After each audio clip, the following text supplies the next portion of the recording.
It's Mon Mothma's Holonet. We're just posting on it. Welcome back to Mothmanet News on our coverage for Andor Season 2. Holy fuck, it's here. That's right, it's here. And no, I'm not doing well mentally. Thank you so much for asking. So this is the first full-length video about Season 2. We'll be covering the first arc, so Episode 1, 1 year later, Episode 2, Sagrona Teema, and Episode 3, Harvest, that came out on Tuesday, the 22nd of April, based on my time zone, where I was at. I was honestly one of the lucky people who was able to see the first episode on Saturday, the 19th of April, during the Andor panel at Star Wars Celebration. That was a real treat for me, not gonna lie. Didn't think they were gonna stream it to the Galaxy and Twin Sun stages, but they did. The first episode has been bouncing around in my head since last Saturday, but I've had less time to process the second and third episodes, naturally. I've watched this arc in its entirety 3 times already, and I have no signs of slowing down. I fully intend to watch it again before the next arc comes out. I once watched Rogue One 5 times in the span of 2 days. I'm not the person you go to if you're looking for healthy choices. I had a lot of thoughts. I left the screening at Celebration in tears. Basically, I was hyperventilating over it. Sorry to everyone who was at the Galaxy stage who had to experience that with me. I was having a morning. I hadn't had any coffee, tea, food that morning, and I was already a wreck. Afterwards, I got to meet Genevieve O'Reilly at the live stage, but we won't get into that now because I kind of already crashed out over that already. So let's discuss Andor Season 2, Episodes 1 through 3. Spoilers ahead, obviously. First of all, I really loved the hijinks that were happening in Cassian's storyline. With all the darkness that we're facing in this series, in this season especially, it's nice to have those moments of levity, and I will discuss more on that later when I discuss Episode 2 and a very specific character's speech.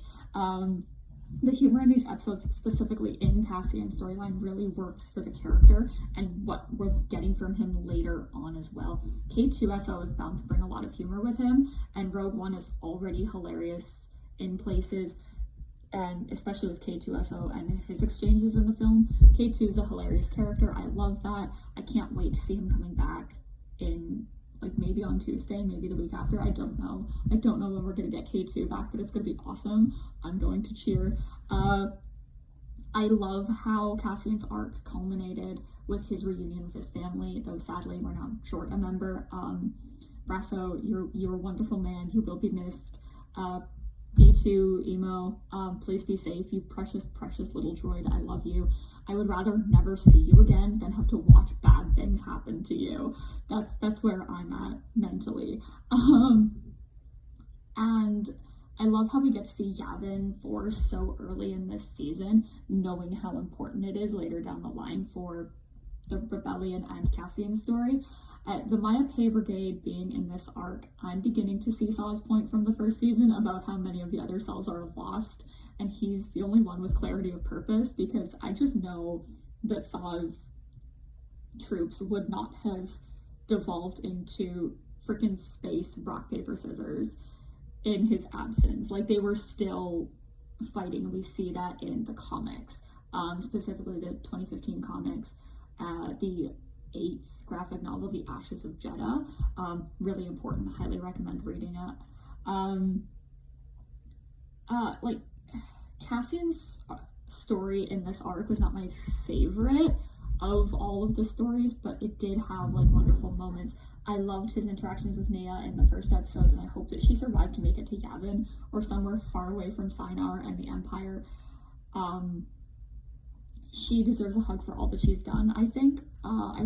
Something I found really interesting is how Nia says that she's had fun at the Sinar testing facility. I don't think that's necessarily wrong. It's most likely that she's done what people do and make connections with the people around her, and those have led to some good times with these people. It doesn't mean that she's bad or evil, because she's clearly defecting. And it just makes her more human in my eyes. Loads of people were conscripted into the Empire and thought that they had no choice, and if she's a scientist, then it probably wasn't her choice. Look at Galen and the things that he was made to do, right? There's just something about Cassian building relationships with people who are defecting from the Empire, and that is so special to me. Also, thank you to Tony for calling out the leftist infighting with the Maya Pay Brigade, because it really annoys me when I see it in our world, and I'm not going to pretend that it doesn't. We ought to be aligned, even if we have slightly different ideas about how to get to the point we need to be at. I'm not going to get into it, and that's all I'm going to say right now, because this channel is dedicated to Star Wars and Mon Mothma. While I love getting into the politics of Star Wars, that would be a whole video, and y'all know that. Maybe after Andor, I can do it. I can look at all of these things. I fully intend to never shut up about this show. Over to Mina Rao, I was hoping that Bix, Brasso, B2, and Wilmon would have peace for longer than they did. They really deserve it after everything they went through in season 1. They deserve so much better than to be basically hunted down by the Empire. This is a deeply political storyline, and it was also really timely, which is interesting because it was written and shot before these things started becoming really visible for a lot of people. I hope that Wilmon gets to go back for his girlfriend Bela, because I liked her, and he deserves only the very best in life, and she's really pretty, and I liked them together. I think that's really important for this young man to, because obviously, like, he's devoted to fighting the Empire, but it's also really important that he has these connections with people around his own age, and being able to explore that. I think it's healthy for him. He's basically still a child. He's been through more than enough. Tony, please let my boy be happy. I need him to survive. I know that loads of people are jealous that Brasso had a girlfriend, which is valid, but also that man should not be single. He is a truly wonderful man. He's kind, he's handsome, he cares about his community. Like, what's not to like about dear Brasso? After watching episode 1 at Celebration, I didn't have any of them marked for death so quickly, but obviously I was wrong. I'm so sorry. I'm not okay. I love Brasso, and I'm sad that he's gone so soon. He deserves a funerary brick that he will never get, probably just like the way that the people of Ferrix who died at Marva's funeral will never get their own funerary bricks. I'm still not over that, knowing that the people who are left on Ferrix will no longer be permitted to partake in any of their traditions because of the imperial legislation in the wake of Aldhani. Like, that's been hitting me for the last 2.5 years, and it goes into the deeper sides of imperial atrocities and cultural genocide. I don't want to go too heavy, on the other hand, with what happened to Bix, because my experiences are vastly different to hers, but I will say that I could not breathe the entire time that it was happening. My breath was literally stuck in my chest. I couldn't get it out.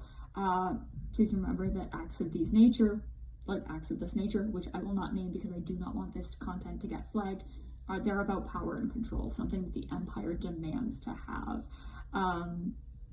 Conquest, war, things like that does turn people into monsters, or it brings out things that they already wanted to do, and that's why they look for this power. This is very much a carryover from the mental, and I hate to say it, probably physical violations that Bix suffered in season 1. We know that we knew that this wouldn't be over, and I literally freaked out at the Dr. Gorst jump scare in episode 1. I literally jumped in my chair at Celebration.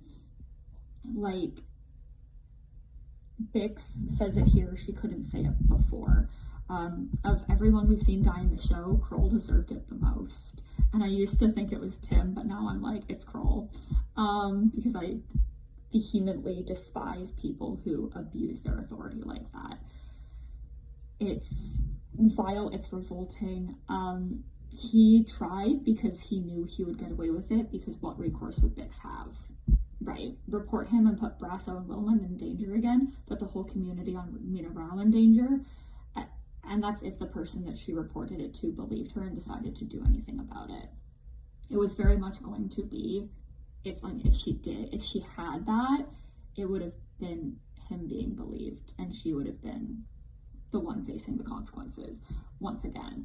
And that's, again, why he did it, because he knew he would be able to get away with it, which means that he's done this before.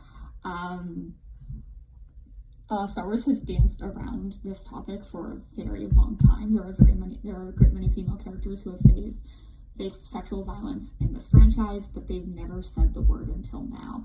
And when she said it, I gasped.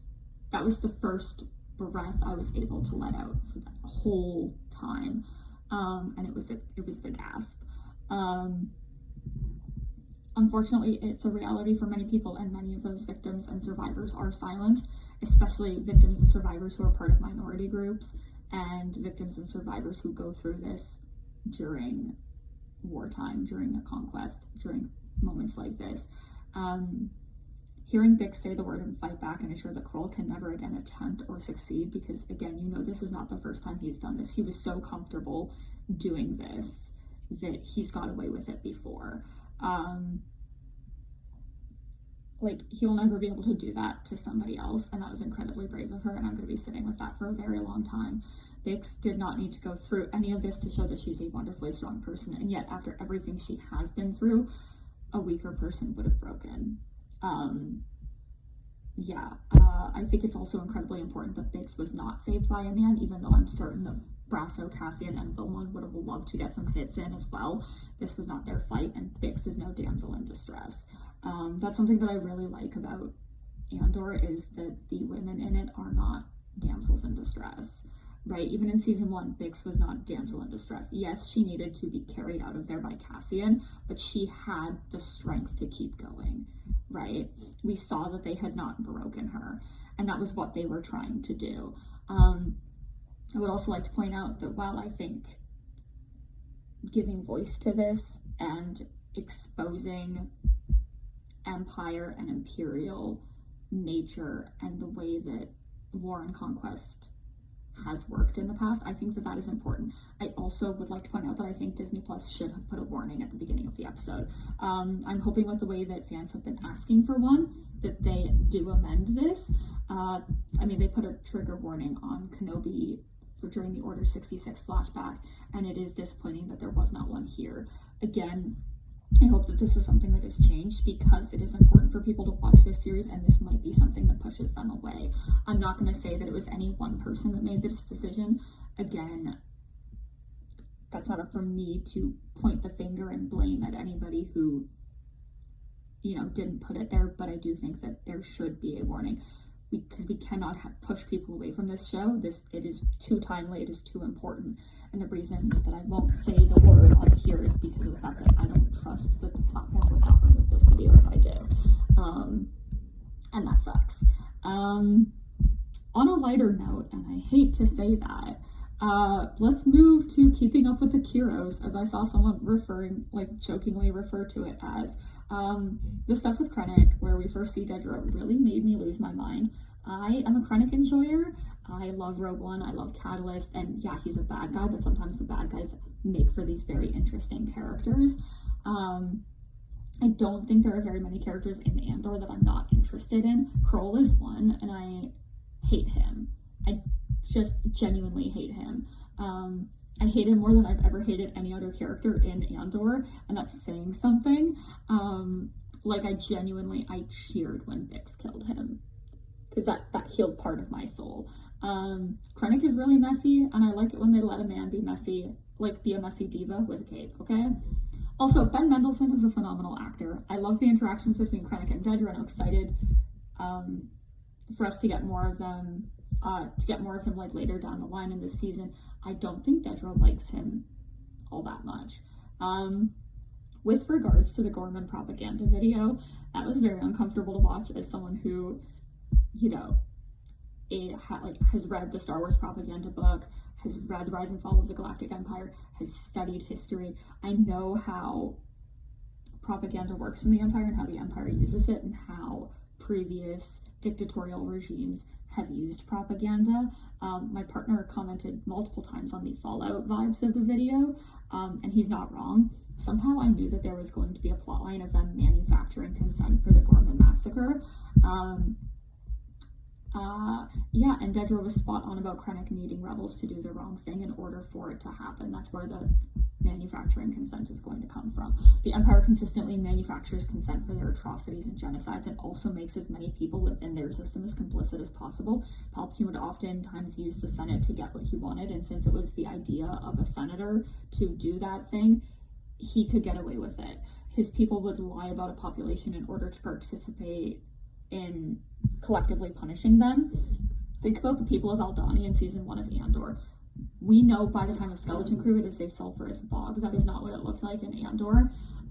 We also know that the people of Aldhani had no connection to the rebellion that we know of, and yet they were not collectively punished for it because the rebels used their planet for their rebellion. Planets would be destroyed in many different ways because the Empire wanted to and could, and people let them get away with it. Andor is not a subtle show, and we are about to be hit with this in a very messed up way. I'm very nervous to see about where all of this leads. Speaking of propaganda and fascist and dictatorial regimes, and the way that they were comparing the people of Gorman to the spiders of their planet, it's highly likely that we are going to see that play into the propaganda. And while I'm fascinated, it's not in a good way. I'm not excited to see it. I'm scared to see it. Because again, I know where this propaganda, where this rhetoric leads. It's the dehumanization of the people of Gorman, and it sucks. It really hurts. So yeah, when the Empire has it out for your planet, you're probably in a lot of trouble. Think of the Geonosians, the people of Albani, Christophsis, Jedha, Alderaan, Ariel, and know that the Empire has done this so many times and got away with it every single time because they make other people part of it. They made Leia and her fellow junior senators in the Apprentice Legislature complicit in what happened at Ariel so that they could go in there and be like, oh, so you were hiding this resource from us. And now they've kind of discovered that the people of Gorman have been hiding the Calcite from them, and it's not going to end well. We know that. It's called the Gorman Massacre for a reason, and it is a massive tipping point. And the reason that Palpatine does this and has so many people involved in these atrocities is that they can't speak up without looking like hypocrites, trying to point the blame elsewhere. It's part of Palpatine's game. When the 5 episodes about the Gorman Massacre happen, just know that I will not be well at all. Every mention of Gorman is sitting in my gut right now. I am not doing okay. I really enjoy the characters of Dedra and Cyril and all their weirdness and their stories, and I do not want them involved in this, but I know that it's going to happen. With that, I think it's really interesting that Dedra has been selected for this, and she does not want it. Mind you, she doesn't want it because she still wants to be tracking down Luthen, but I would much prefer her tracking down Luthen than participating in the Gorman Massacre. I do not want her to be there. I do not want Cyril to be there, but I don't always get what I want in this show, and I have to live with that, and I have to trust the process and the story and the way that Tony is going to bring this to fruition. And I do love how Partagaz brought up that Dedra has made no progress recently on the Axis front, especially when Cassian and Luthen have been so active with all their work over the past year and beyond. I guess they're getting better at covering their tracks, knowing from somebody probably like Lonnie that there's a very competent Imperial officer that is coming for them.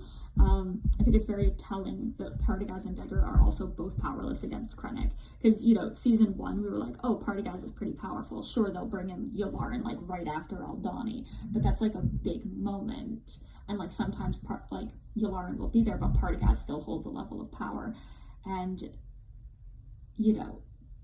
now things have changed. Partagaz cannot help her this time. Whether Dedra wants to be part of the Gorman Project or not, she has no choice. There is nothing that Partagaz can do to get her out of that. Yet he is still finding a way to look out for her in the way that she needs by telling her this. Hey, you don't have a choice. You just have to do this. And, it's not good, but that's just what's happened. Also, moving properly on to more about Dedra, I think her listening to opera music left me really thinking about the way that the Empire controls arts and culture. We canonically know that Palpatine enjoys opera, so I'm thinking that mayhaps in the Kinderblocks, it was some of the only music that she was exposed to, given the crackdowns that she would have been faced with if she tried to listen to band music or what have you.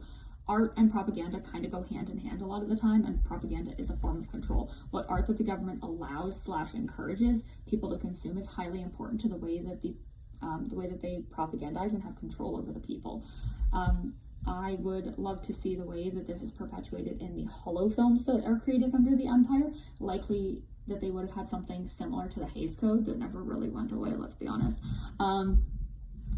Dedra is slaying in all of her off-duty outfits. Her home is fascinating. We haven't really seen a home like hers, but I do think that her home certainly looks like one that would be lived in by somebody who grew up in the conditions that she did. She has basically like no decor. It feels more utilitarian than enjoyable. Like, it's just like, this is the place where I go to sleep and eat and get ready for work. It doesn't feel like a relaxing environment. You see that with the bed. It's very fascinating to me. And it does not feel lived in a way that it's a contrast from the Chandrilan embassy that Mon and her family live in on Coruscant. They can't really make big changes to it as it's state property, but it feels softer than Dedra's home. And I think part of that could be like the lighting, the way that they do have decor, the way that things feel just generally softer, yet less utilitarian. Like, it feels like people live in the embassy.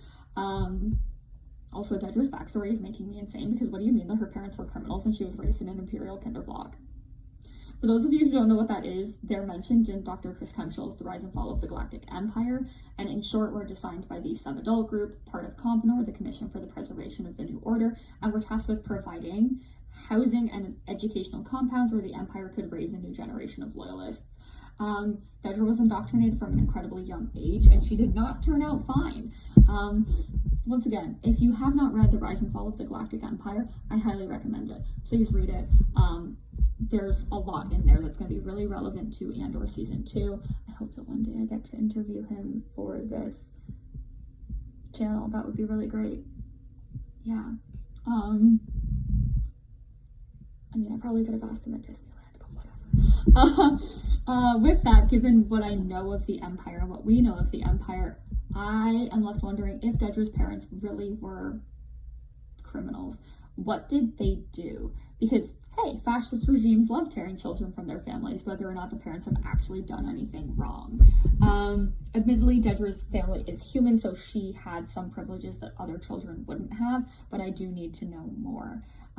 Again, a lot of the Empire's focus was on human children because they are a human supremacist group, similar to being like a white supremacist around here. And I'm really thinking that they just made her think that her parents did something truly heinous in the hopes that she would be grateful to the Empire for saving her, and in return she'd serve the Empire when she grew up. Dedra says that they had everything they needed. Edie replies, except a mother's love, and Dedra says they didn't know what they were missing. I cannot formulate the full range of my thoughts in this moment in time. All I can say is that Dedra, a person who does not know a mother's warmth and love, can still sense when it is lacking, and she does not like the way that Edie is treating Cyril. She's like, oh, well, if that's what a mother's love looks like, maybe I was better off without it.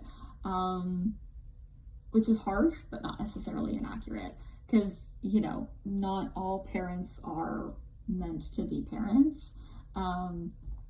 So I'm really curious to find out what Dedra's parents did in order for her to be like, well, they were criminals. Like, she just says it so coldly and so matter of fact. There's no details there, right? Whereas, like, we know that she can kind of go into details. Like, she has access to ISB criminal files. She mentions it with Uncle Harlow. And so it's not out of the realm of possibility that she could have looked her parents up. But did she, is the question. Anyone who knows me knows I love a Star Wars dinner party. I swear it comes from my love of Downton Abbey that I had when I was a teenager, but who knows. I especially love when a Star Wars dinner party is uncomfortable for everyone involved. there's just something about that hits different. This dinner with Edie, Cyril, and Dedra is no exception. It was always going to be an event and not an easy one. I'm overly glad that whatever Dedra and Cyril have going on is going well for them, and I'm glad that Cyril's in a space where he's not constantly being berated. It's interesting to see these two fascists playing house. It feels eerie in a way. It is very uncomfortable, but I'm laughing my way through it. Like, for lack of a better term, that is what they were doing. They were playing house, and I think it's somewhat funny that Edie turned up, probably looked at their interactions and thought, oh my god, my son can't even live in sin properly. He's bad at that too. Because they don't know what they're doing, right? In Dedra's career, she's very intelligent, she's very strong, she knows what she's doing. And then you throw her into this playing house with Cyril situation, and she's lost. You know, like, it's very interesting to see. All of that just makes me lose my mind. And the domesticity adds to the discomfort that we feel. They do not deserve to have this comfort, this domestic life that they are engaging in. And I'm also left wondering how Edie pictured Dedra, because we never really got an answer for that. Like, I need to know, like, what was she imagining? Did she think that Cyril made this woman up? I have to know. I really did enjoy Dedra using the fact that she was she had the high ground, it was her home turf, to call Edie out on her behavior. And because the earlier that a person sets these boundaries, the easier it is later down the line. It's very telling that Cyril wants to delay this again, and Dedra tells him that they can't. How many times has this dinner been put off, I'm wondering? Because she, like, it just makes me laugh, because he's like, I mean, we could pretend that you're not back and just push it again. And she's like, no, we can't. And he's so disappointed about that. You can tell. And I do think it makes a lot of sense that Dedra waited until Cyril had left the table to do what she did, because she didn't want him caught in the crossfire. Because I do feel like if he had been there and Dedra's like, I don't like the way that you, like, treat him, Edie could have been like, oh, well, Cyril doesn't mind, and he would have been in the position where he has to, you know, feel that tension and be like, oh yeah, like, it's fine, you know. It would be stripping Dedra of the power that she has in the scene to have Cyril still at the table. Looking back, as someone who had my own family problems, I think that I really would have appreciated someone doing for me what Dedra did for Cyril. I think that this dinner really shows that Dedra has a level of care about Cyril and his well-being, which is a fascinating progression from, like, the last season. It's still really weird, but it's a different kind of weird. And Denise Goff and Kyle Soller are a powerhouse duo, and they're pulling this relationship off incredibly well. It's very weird. There's lots of staring. I'm here for whatever comes next for them. I'm also very concerned about their future, if there is one at all. I like that it's actually canon that Cyril's dad left, and the way that Edie worded that he was an adventurer kind of gave me, like, Al Lipschitz vibes from Chicago the Musical, who, like, he was, like, looking for himself and ended up having, like, multiple lovers. I could be wrong, but again, that I think that drama could be present there. It'll be another reason why it costs so much money. And another reason why I feel as though Edie does not approve of whatever her son has going on with Dedra, their weird, bad at living in sin lifestyle. Again, I don't know. I think it's hilarious. And I do love that Catherine Hunter and Kyle Soller basically came up with this backstory for their characters, and it's now canon. I really love that for them. Tony really does care about the actors and the stories of the characters, and I'm glad that he was able to make this canon. I'm glad that it worked. I'm still left with more Uncle Harlow questions, though, and I hope we get more there. He's been so important so far for Cyril's story, and I hope that we learn before the end of the season who the hell Uncle Harlow is. Yeah. Big part for me, Mon's storyline, Chandrila. You knew it was coming to this. She's the most important part of the story for me. She is the light of my life, my entire universe. I'll be talking about her last, though, but she's going to be mentioned throughout. I don't have my full analysis ready because I'm waiting until the end of the season to build my whole, like, Mon Mothma and Andor analysis. It's about half done at this point. but things can change because of, where we end up, whatever. Starting off strong, Perrin's speech in Sagrona Teema is, in my opinion, an expansion of the idea of must everything be boring and sad that he expressed in season 1, episode 4, Aldani. While I don't completely agree with him, I do appreciate this insight into his personal philosophy, as it were, and sort of explanation into who he is. Perrin is, at his core, a man who understands the importance of fun and levity in his life. He's a stark contrast to Mon in this because she is oftentimes so focused on the bad things in the galaxy. She doesn't really have the ability to have that work-life balance. She carries her work with her at all times, which unfortunately is something that politicians and people in certain other professions need to do. While it was obviously a speech for Lita and Stekken, I think that Perrin was also trying to reach Mon with it as well. We do see her sort of carry the idea of, finding the joy, finding the happiness where you can. In The Princess and the Scoundrel by Beth Revis, when she insists that Leia and Han have a proper wedding and honeymoon despite the work that still needs to be done. I think that part of the reason why Mon and Perrin were wed to each other in the first place is because of the difference in the way that the two of them think. Perrin is a people person in a way that Mon is not. I refer to them as like the left brain and the right brain. Mon very left brain, Perrin very right brain. It's explored more in The Mask of Fear by Alexander Freed, but the way that Perrin is able to reach people when Mon is not is very important for their marriage. It's why he's a good husband for Ascender who's more focused on the things that Mon is. He's meant to balance her out and get people who wouldn't otherwise listen to her to listen to her. He is quite important to her work at the end of the day. Further, while I agree that it's important to see and find the light and joy in the world even when it's dark, where I disagree with Perrin is that while he is the balance to Mon's perpetual anxiety and work for the people of the galaxy, he does not like when he cannot have that light and joy. He does not like being called out about being or about having too much fun. He can't fathom having to do things that he doesn't want to do. While he is the balance to Mon, he lacks that balance within himself. And I think Mon also somewhat lacks that balance in herself as well. But in Perrin's case, it leads to that edge of immaturity that I still feel that he has, which isn't necessarily a bad thing. I do think that there are reasons for that. When I was first watching season 1, I did not like Perrin in the slightest. Over time, I came to see that there was more to him, and I was eager to explore it.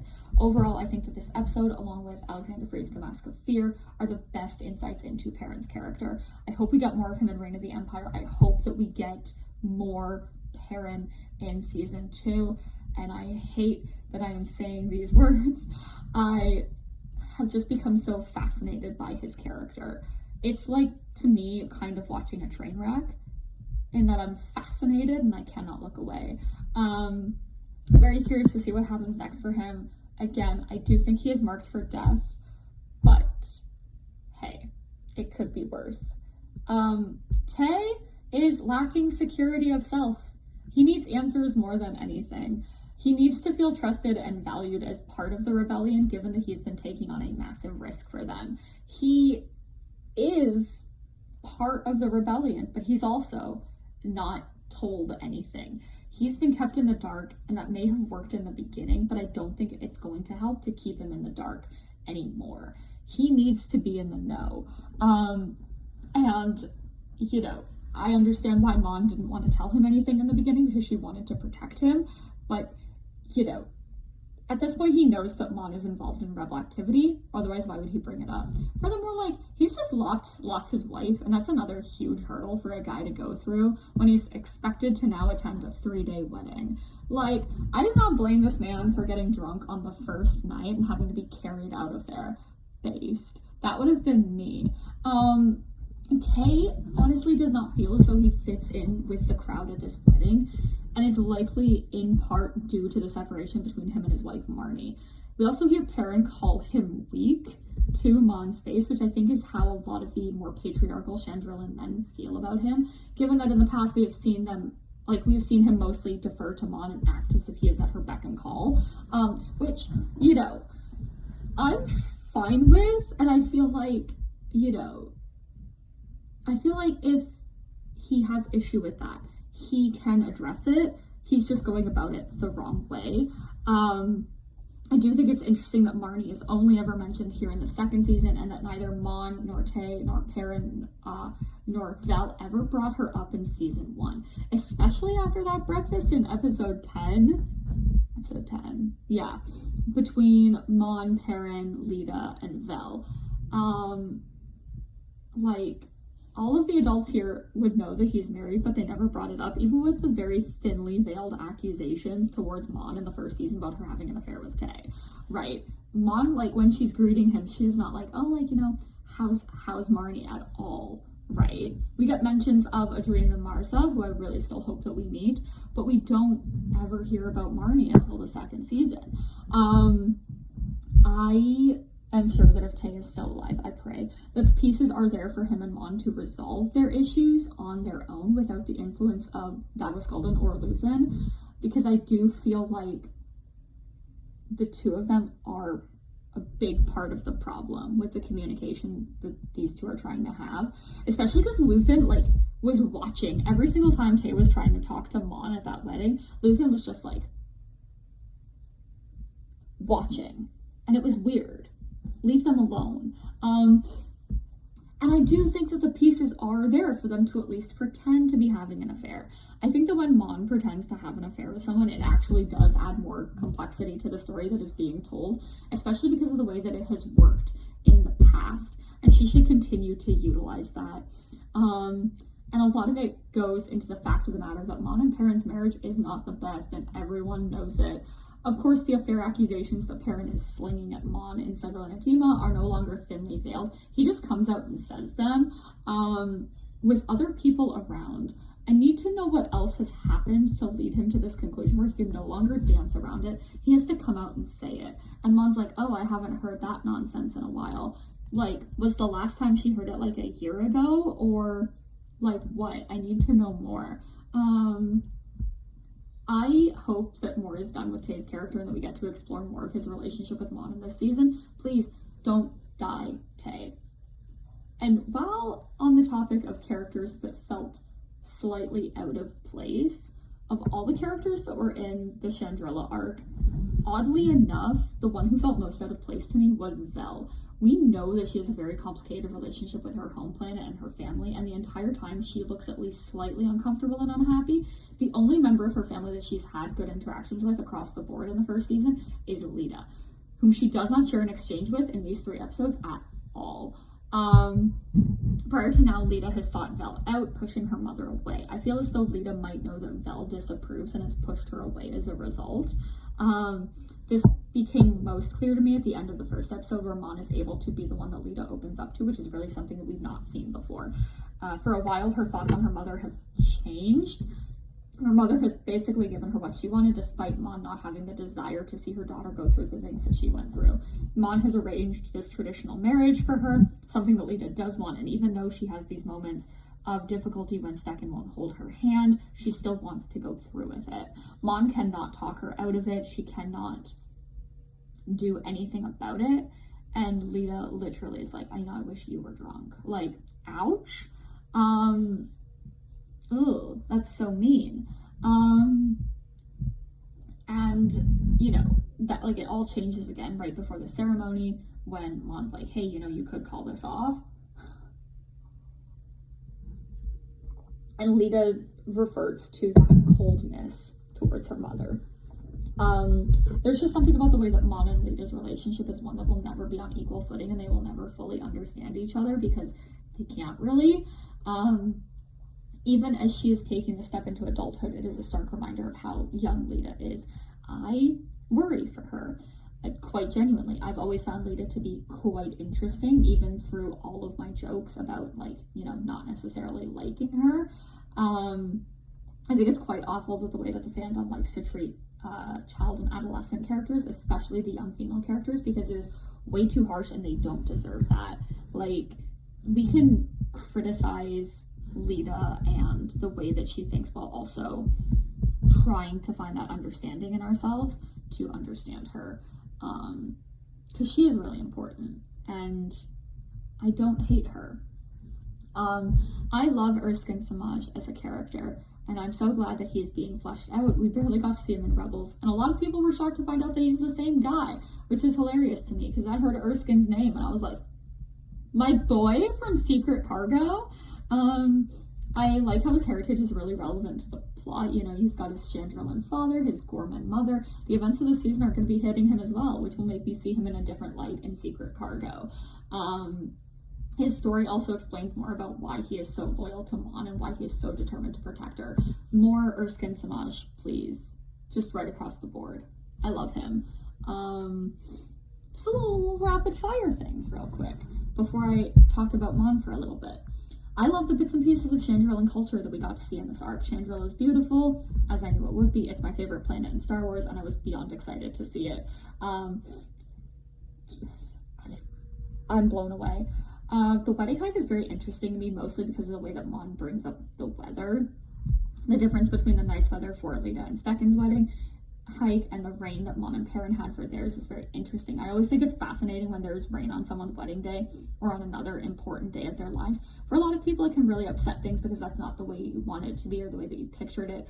Or in the case of Mon, was it a reflection of how she was feeling about the whole situation? In the case of Lita, is it a reflection of how she is feeling about the situation? Yeah. Anyways, again, this bit on Mon Mothma, kind of short compared to what I will get into later.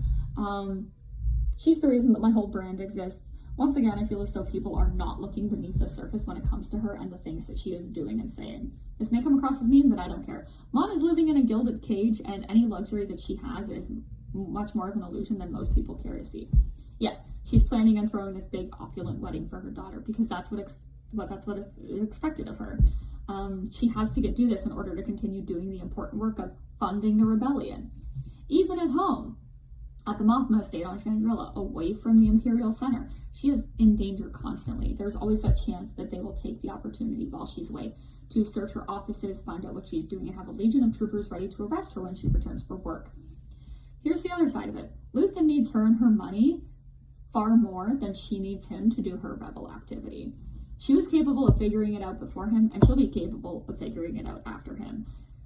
Every moment of her life, she's taking risks for other people, knowing that if they find her out, everything will be up in flames. It's not just her, it's Perrin and Lita that would be rounded up by the Empire, and also Vel. Unlike Perrin and Lita, Vel knows things about the rebellion. She knows things about Luthen, but Mon doesn't. The Empire would not believe that Perrin and Lita know nothing.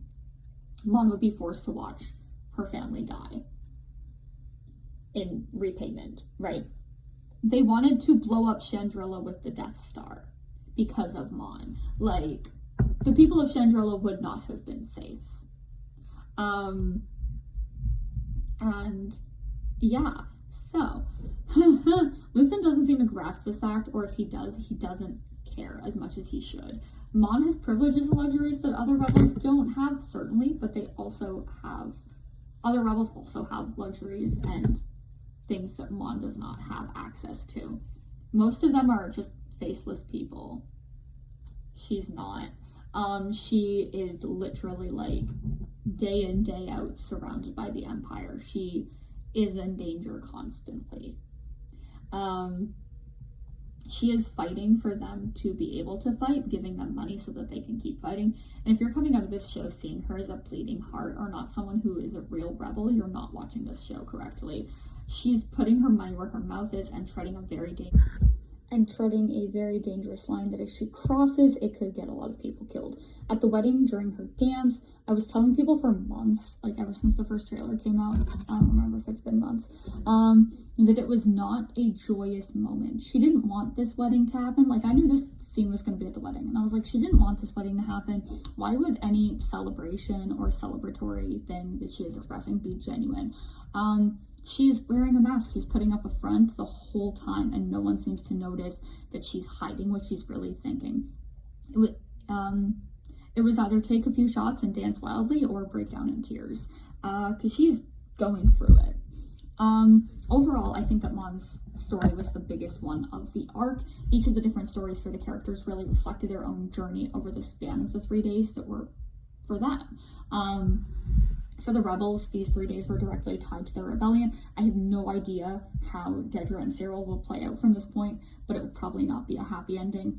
I have not stopped thinking about Mon's story and how it's going to play out this season. I was hoping, praying that I wasn't going to be disappointed, and my prayers have been answered, though I think Tony Gilroy is actually incapable of disappointing me with this story, because I trust him. I will wait to do the full Mon analysis until after the series is complete, but we have 3 more weeks of Andor, so I'll still be doing first thoughts and full reviews of each of the arcs. I'm hoping to still get them up on Fridays, but if something happens and I get it up on Saturday, please don't be upset with me. I have a life. You can, as always, find me on social media at Bejeweled Mothma and Mothma Updates. Thank you. May the Force be with you.